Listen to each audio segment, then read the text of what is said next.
Hi, I'm M. Lewis Gordon, producer of For Heaven's Sake. We are bringing you a special episode while Donniel and Yossi are away this week.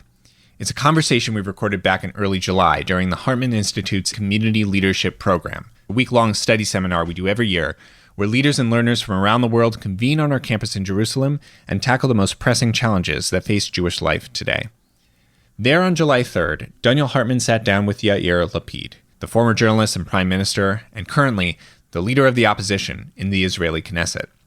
They discussed the urgent issues at play in Israeli politics and society through the lens of liberal Jewish values. Amidst external threats and an ongoing war, how does Israel build peace with its neighbors or an inclusive society for all its citizens?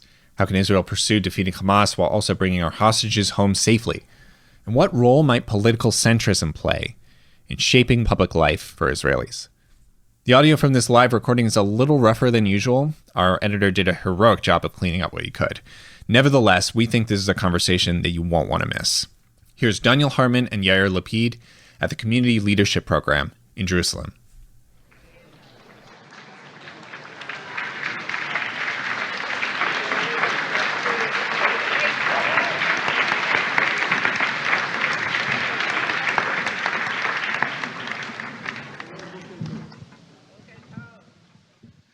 Hi, everyone. It's always complicated, not life. When we decide who do we want to invite, which politicians do we want to invite, how do we embody the pluralistic spirit and the multiple voices of the Hartman Institute? So our guest today made it easy. First, he's the head of the opposition. So that position lets it be larger, and he would be a natural. But I'll tell you, just don't share it with anybody. He's one of my favorite Israeli politicians. Thank you. And I want to tell you why.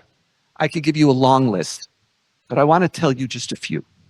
You know, we're so used to being cynical. Sitting here, Yair Lapid is a politician who, before he entered into politics, spent years thinking and developing positions which he would stand for.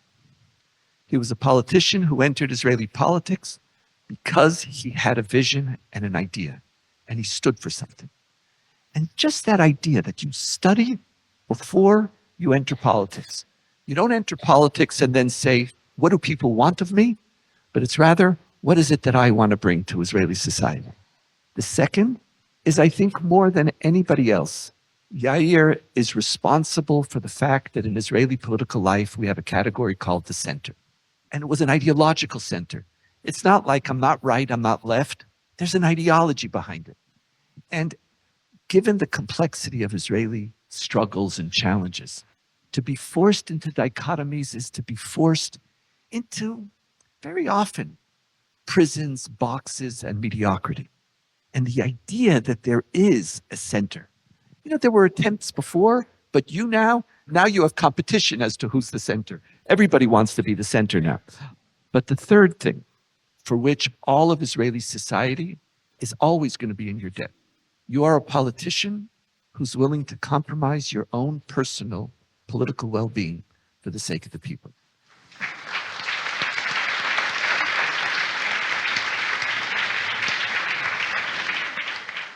Over and again, we need a new configuration. You take the first place. We need to create a coalition government. You only have 6 seats. How many did you have?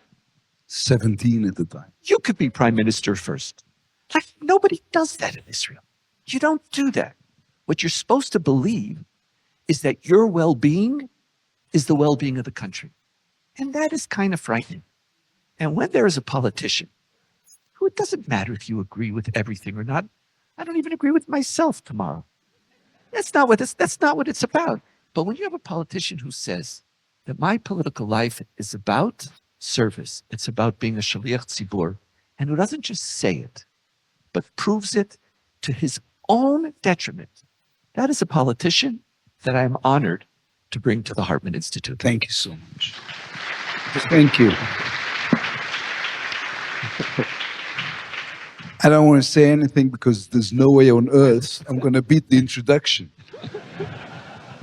So I'll talk now. And the reason why they're laughing is they know I wasn't joking. So I'm going to ask you some questions about, this is a group of people who've just spent 8 days, literally day and night, talking about what Israel means to them. And the theme of our conference is Israel Tomorrow. And I want to start with that. What is your vision of Israel tomorrow, leaving aside the small detail of the fact that we have to change the government? Leaving that aside, let's not get into that, because that's self-evident that that's what you want to do, and many of us, the majority of Israelis, do.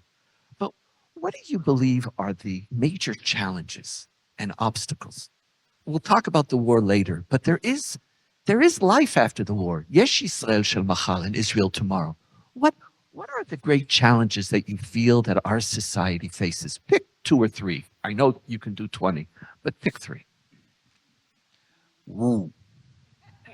Well, I think we have a major challenge that is already on the go, which is a great thing which is to change the fundamental argument that we are having, or the fundamental discussion we're having, from the discussion between right and left to the discussion between liberals and conservatives. And part of the reason I am still an optimist, because I think we all spend, 6 months being the most depressing thing on earth, which is sad optimists. But now there's the beginning of the rebound. And what is happening because of the war, because of what was known as the judicial reform before, or the judicial revolution before, people tend to look at the basic discussion or discourse in Israel in a different manner. And the depth of this discussion is different, and therefore the results can be more fundamental. And this is where we're pushing. Because you're asking me a question about the future reality of the state of Israel. Part of what I do and part of what I always believed in is that reality is not something that is happening to you. This is something that you create. This is a very Jewish way of looking at life. And this is also a very political way of looking at life. This new discussion between liberals and conservatives is different from the one that we have before. First, and maybe foremost, because it's not a cynical one. It goes into the depth of what it is that is concerning us. You are right about what you say about the center. The center is not the middle. People tend to confuse it, thinking that the center is being in the middle. I went to the gay parade here in Jerusalem a few weeks ago. So there was the gay parade on one side, and there was the goons of Ben Gvir on the other side demonstrating against the gay parade. There is no middle between those two. We know where we are, right?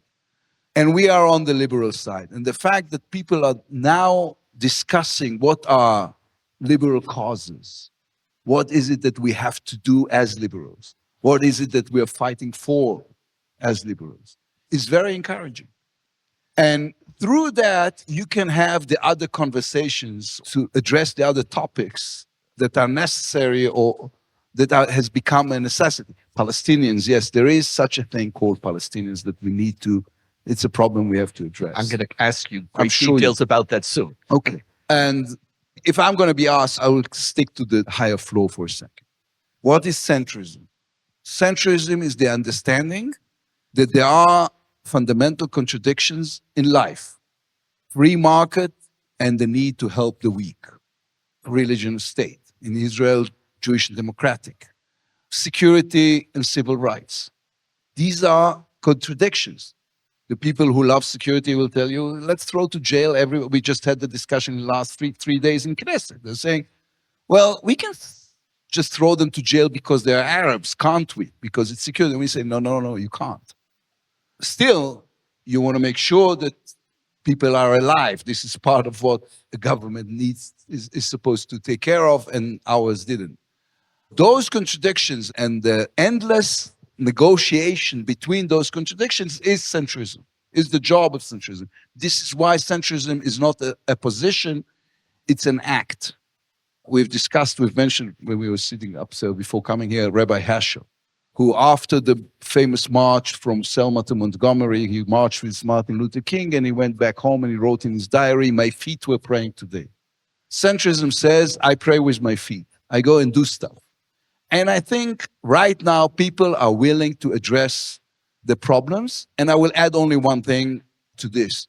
During the judicial reform or revolution, when we were demonstrating at the beginning of it, we were sitting in my office and other offices asking ourselves, how the hell are we going to explain to the people something as complicated, for example, as the probability cause is?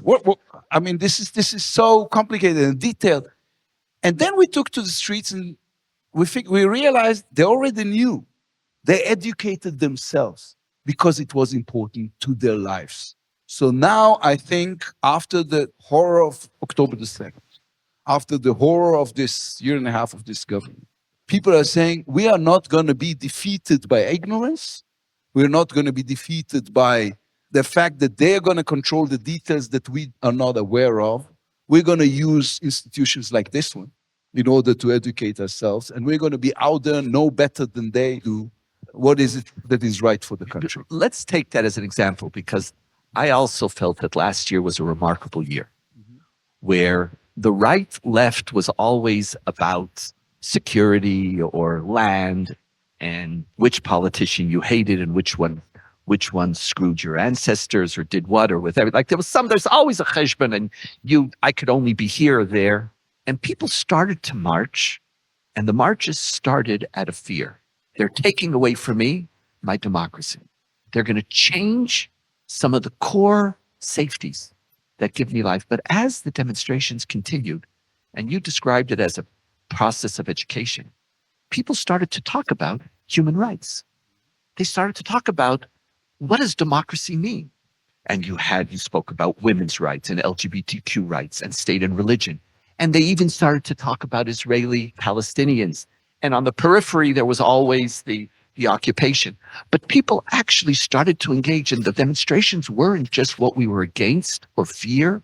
It started with Yariv Levin, Kanzelo Poland. It's like all these statements, we're not Poland, we're not Hungary, we're not this.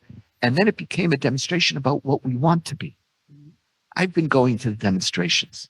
The new ones, we haven't found the vision. The demonstrations are very much against. There's a fear component. How do we shift it to something more noble? Because at the end, fear will get people out. And I know there's a whole debate amongst the organizers. Yes, fear is the great motivator.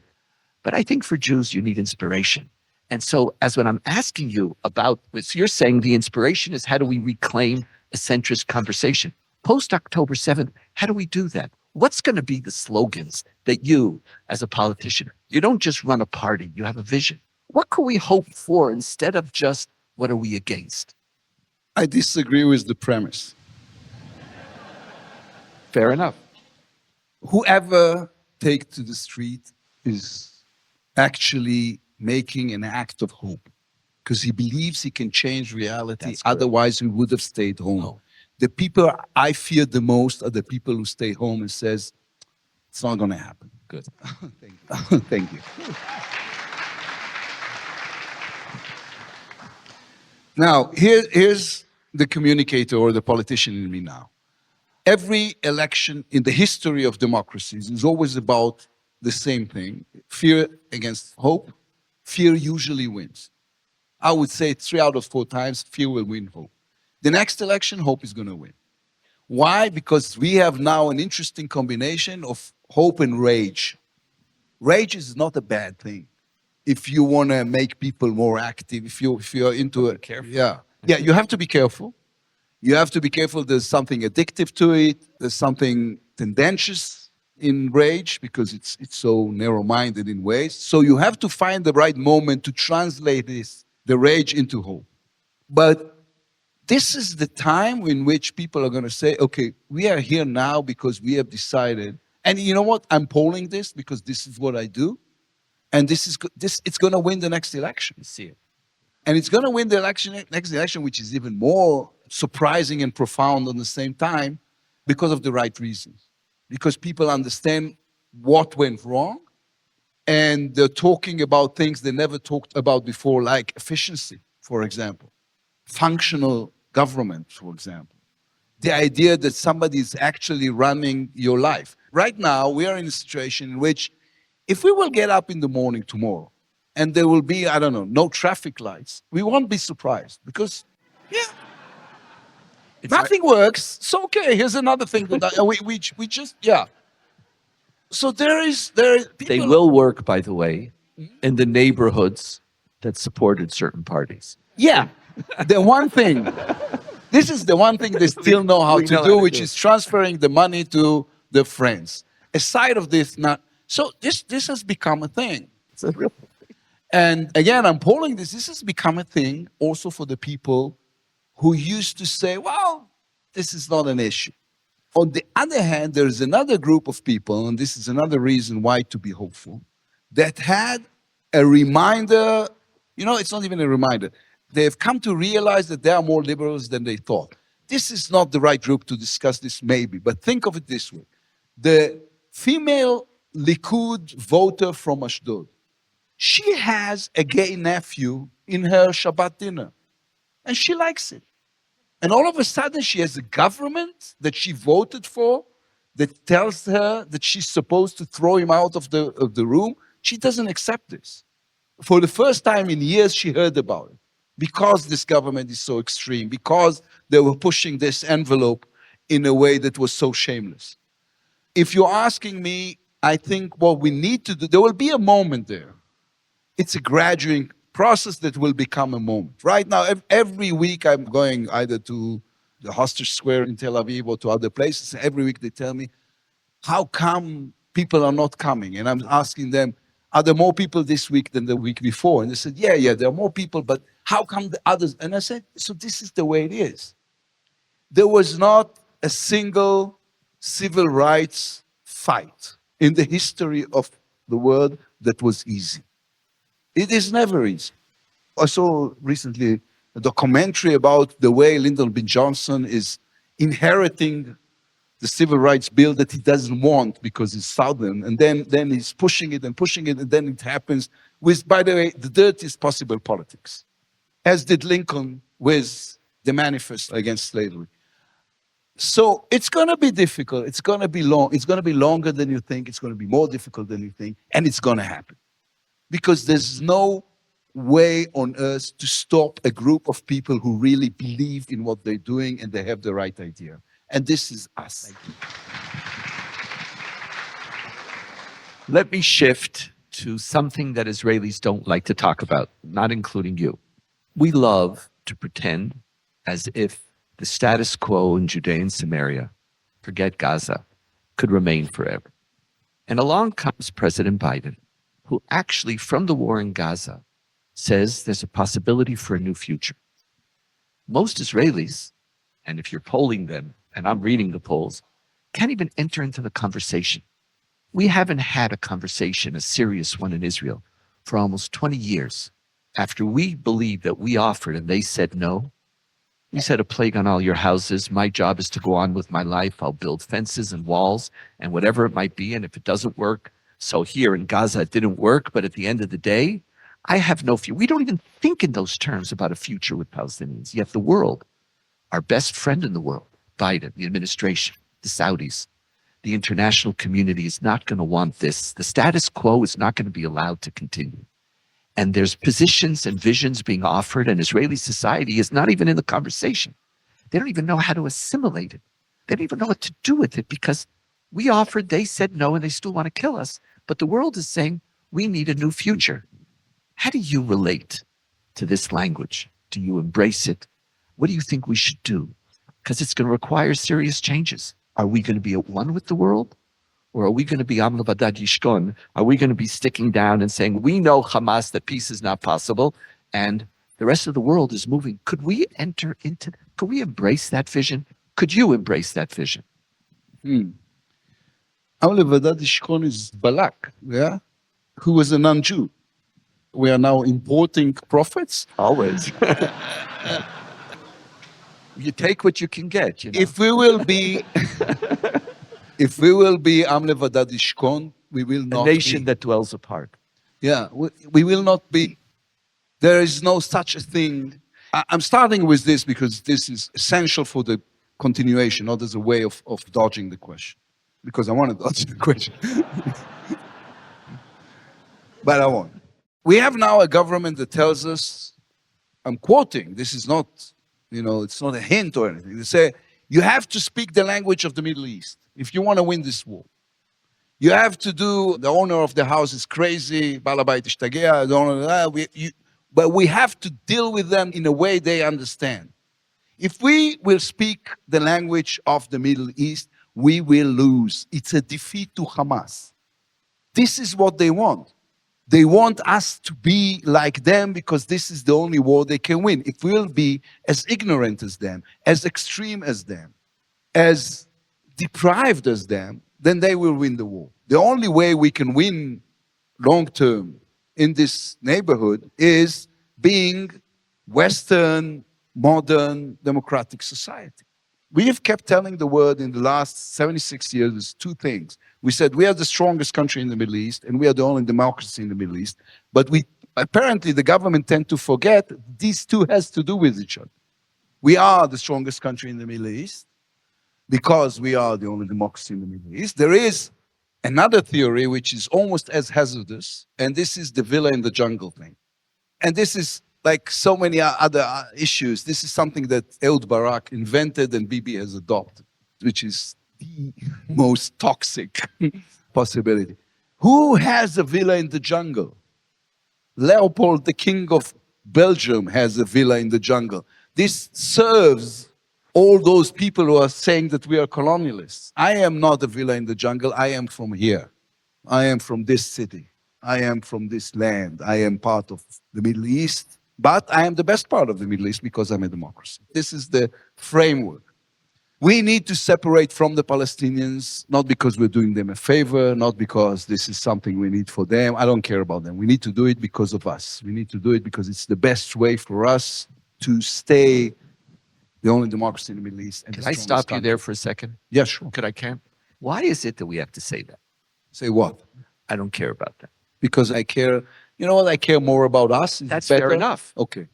That you care more about you. But in Israel, I'm with you because in order to make, you have to say that for Israel. But why do we have to say, why can't we say they're human beings too? I'm at war with them. I care about me. But why do I have to say I don't care about them? Like, why is that such a given? Even from a centrist, why do we need to do that? Because we are angry and rightly so. Because it was polled. Here's the difference maybe between you and I. I saw the last poll from Shkaki about what people in the West Bank think about what happened on October 7th. And 78% of them say, well, we fully agree. This was great. We really liked it. So I'm angry with it. But being angry is not a policy. And I'm angry too. Not enough, apparently.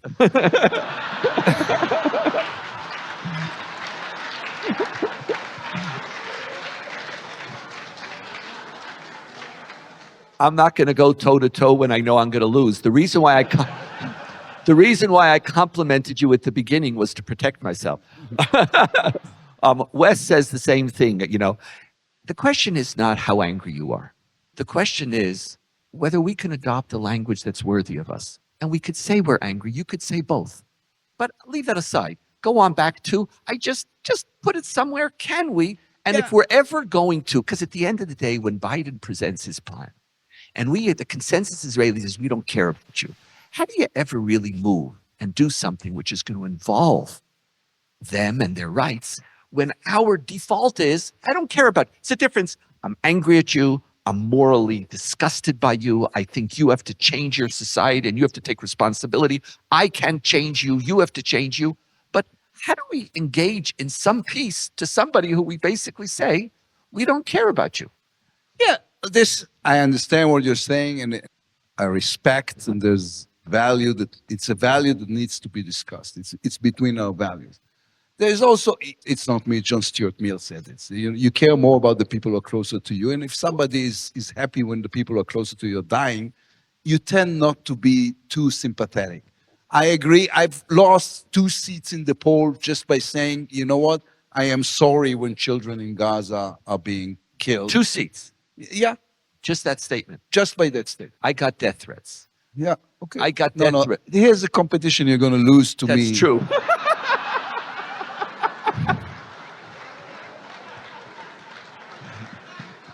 Come on. The only difference is you have security. Look, I yeah. don't have security. I know, but go on, yeah. But Lee, he went once out of the house and there was a coffin. Somebody left a coffin with my name. She came back and she said, a little too early. She's a strong woman. Her best friend is sitting here. So we need to be able to acknowledge the pain, the sorrow, the misery on the other side, even if it is self-inflicted. I agree to that. Now, let's try and do the mechanics, actually. Israel has now, and I'm provoking the concentration of the room, 7 fundamental problems, no less. Okay, you're going to do the fingers, okay? Gaza, hostage, Lebanon, Hague, ICC, Iran, of course, nuclear and everything else, international stature of the country, especially in the United States, and the economy. Unbelievably enough, there is an organizing principle or organizing concept that will address all 7. And this is the normalization with the Saudis.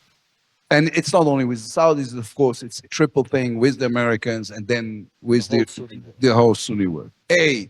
This is the kind of alliance we need to take care of Gaza in the day after. And this is the kind of alliance, and I am addressing what you've asked to begin with, that will have to be, it will have to include at least a branch of the Palestinian Authority, and therefore it becomes the first step of this 1,000-mile journey towards peace. This hopefully helps with the hostage situation. This stops Lebanon. This is the alliance we need opposite Iran, the one that worked, for example, on April 14 when we were attacked by Iran. This is unbelievably helpful in the modern world, in our international stature. This will stop the warrants in Hague, okay, I've learned, because nobody in his right mind will prosecute an Israeli prime minister who is in the midst of a historical peace process. And this will be huge for the Israeli economy, who is now suffering, because we are still a very interesting technological player for those countries.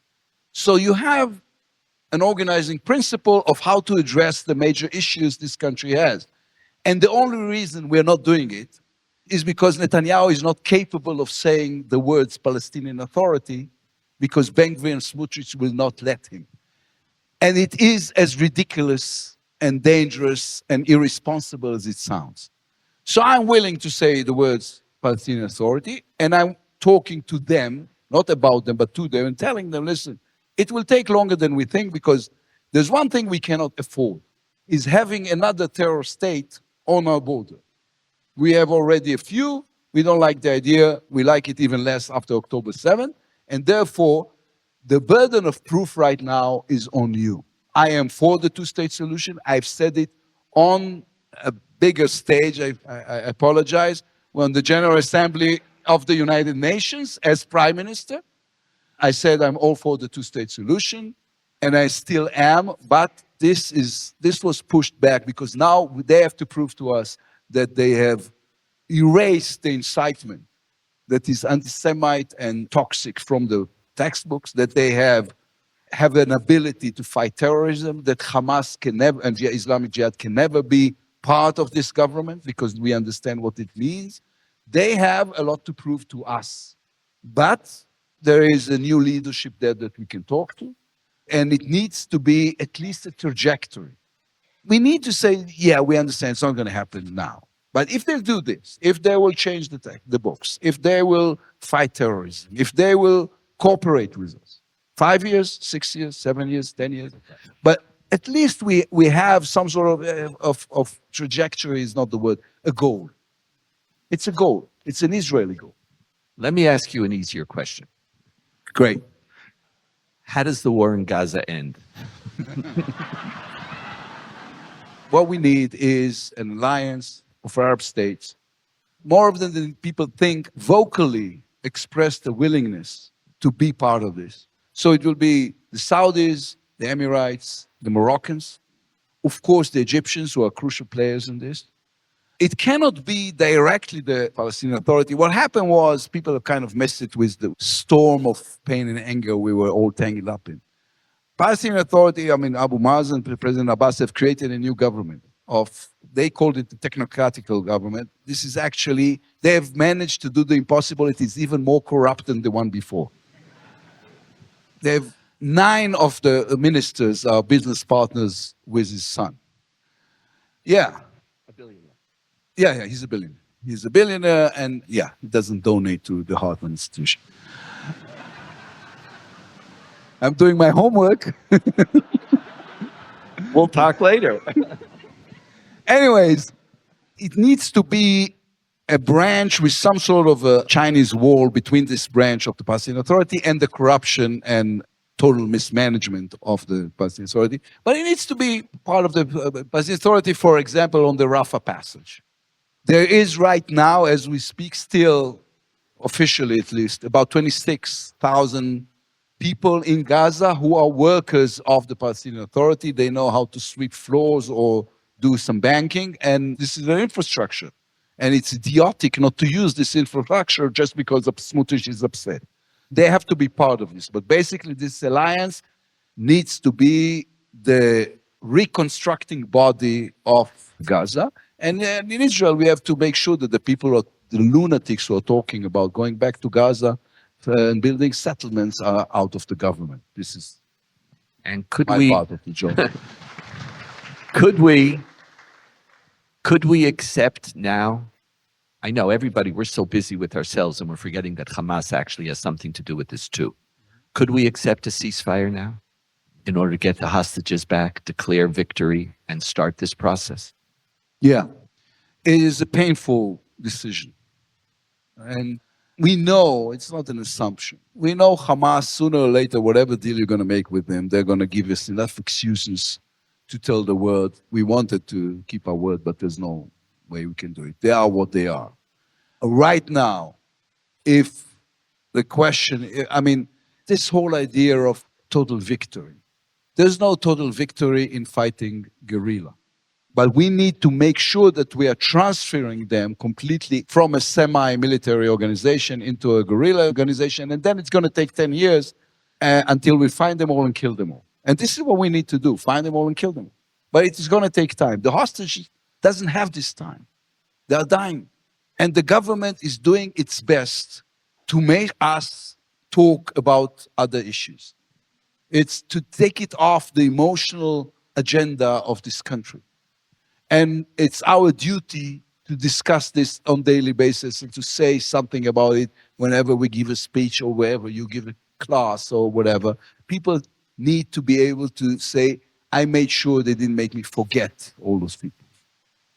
We're speaking about Palestinians in Gaza, speaking about Palestinians in Judea and Samaria. There are 2.2 million Palestinians, citizens of Israel.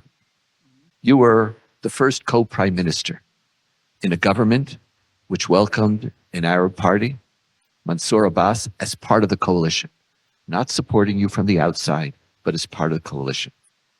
I come from a school which believes that if Zionism does not do right by our minorities here, the ones who we don't have a security conflict with, that Zionism will fail. That we did not come home to discriminate against minorities the way we were discriminated when we were not home. And that the test of Zionism is going to be there. You took that step. How do you conceptually describe and talk about this 20% of Israeli society? Lieberman just recently said, by the way, he also now says, I'm right-wing liberal. He's also liberal. Everybody's like, it's part of koshering the term. But he said, we need a Zionist coalition. Like I hear that after October 7th, let's have a Zionist coalition again. And you were willing to form a coalition of Israeli citizens. And how do we move and strengthen that? What are the things that Israeli society has to do? As our audience sees, you actually have thought about every one of these issues. You've actually thought about it. We have to change here because we're still living in May 21 and there's still the fear. And you know what happened to Palestinians during this war, Israeli citizens, the fear, the firing, the silencing. As an Israeli leader, how do we address this issue and how do we move forward?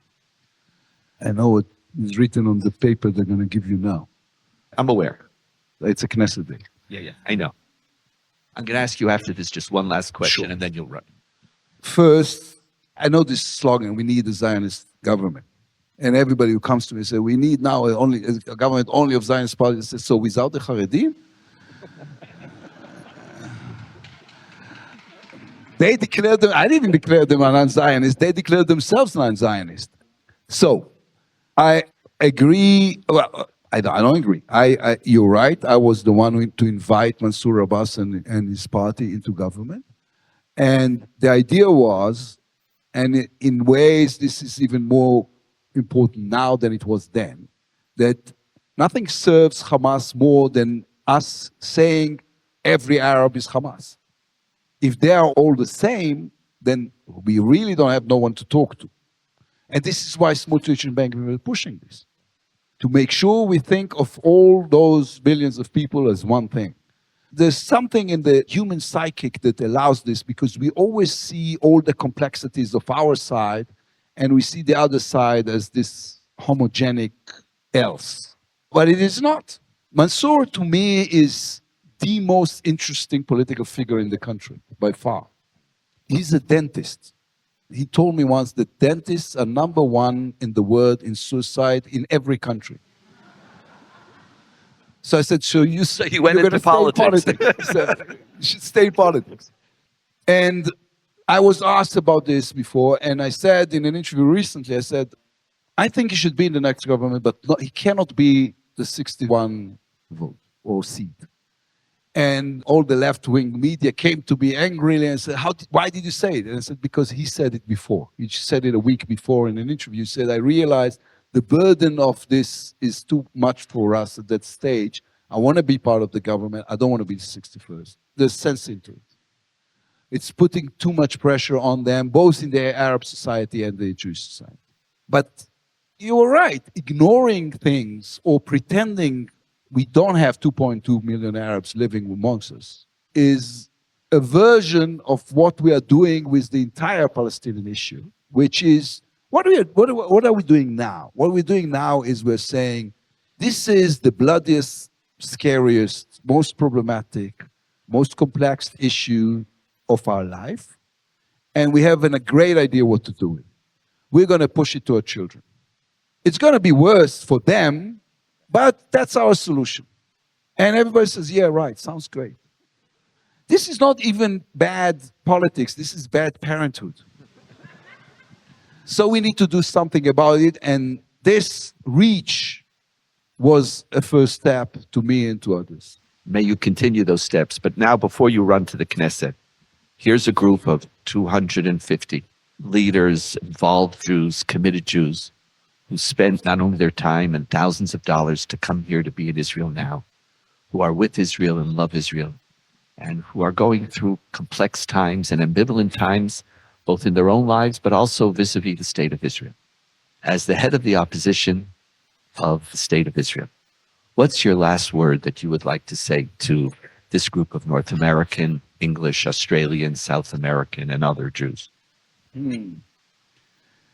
I know this is a bad time to say it, but we're doing better. If somebody asked me what's the most amazing moment you had when you were in government, last time you were in government. So it's not in the UN, it's not with President Biden, it's not signing Jerusalem Declaration. I was at the Mauthausen concentration camp with the Austrian Chancellor and the Foreign Minister. And the three of us are standing. The Chancellor is on the podium. There are 200 cameras opposite us from all over the world. And the Chancellor said, we came here because we want to apologize to Mr. Lapid for killing his grandfather. Wow. Yeah, my grandfather was not an important man. He was a small lawyer in a small town. And they killed him in Mauthausen. He was in Auschwitz, and then he was sent to Mauthausen, and they killed him there a month before the camp was liberated. And so this is the way his life ended. And then my father, who was a kid in the ghetto, came over here to a very small, struggling country. He did well, but he was still holding in ways the fragility of where he came from and the country he created with others. And he still got a phone call before the 6 Days War from my grandparents, who were in, I think, Romania at the time, said, send over the kids because you're all going to be killed. And I grew up in the post-67, I was born before, but I grew up in the post-67 war. Israel is already a dominant power in the Middle East. And my children are part of the Israeli startup nation. My eldest son, who I just had the granddaughter, my first granddaughter 3 months ago. I don't like the children no more, I only love her. Anyway, he's making more money than his dad. He's living the dream of the Israelis, the startup nation. Is in high tech, which means when we are looking at this year by year, month by month, we are entitled to be as depressed as possible. But we are doing better as people, as an idea, as Jews. We are free. We can decide on our destiny. And if we don't like what is happening, we don't have to answer to the God of the ghetto. We can go out and take the streets and demonstrate and make sure that this government falls. We are doing better, and it's up to us. And when it's up to us, we will do good. So this is the message. I will say one little thing about centrism, and this I will end with this. The left is about the individual, the person. It's a movement of singulars. It's just the right is about the country, this huge group. The center is about the community, and you are my community. Thank you.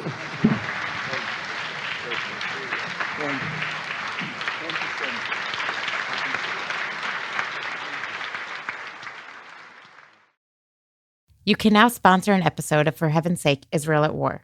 The link to donate can be found in the show notes or at shalomhartman.org/For Heaven's Sake. We will acknowledge your gift on a future episode. For more ideas from the Shalom Hartman Institute about what's unfolding right now, sign up for our newsletter in the show notes or visit shalomhartman.org/Israel at War.